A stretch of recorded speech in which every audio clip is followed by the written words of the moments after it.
These are people too, they have families, they have friends, they have people who rely on them, people who think about them, and they don't deserve this. Aaron Arbour stands beside the words R.I.P. Connor in a Winnipeg back lane, a small memorial written in green spray paint that he made for an overdose victim. It's creating more barriers. They say they're trying to do it to open more safe injection sites, but I think it's just limiting access. Earlier this week, the Manitoba government came under heavy fire from the opposition NDP and advocates on the front line of the overdose crisis.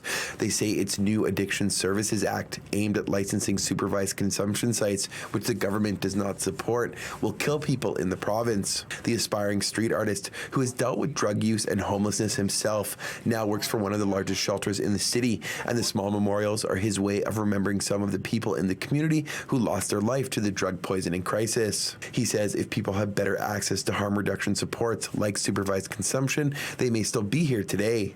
Absolutely. Like the harm reduction is a proven effective way of doing things.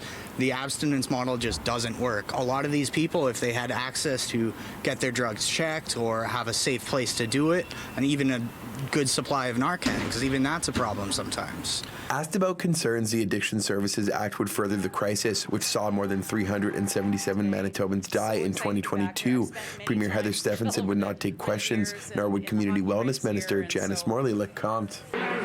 Premier, some people are saying that the Addiction Services Act that your government's trying to pass is going to kill people in the province. Wondering if you have any response to the calls to have it rescinded?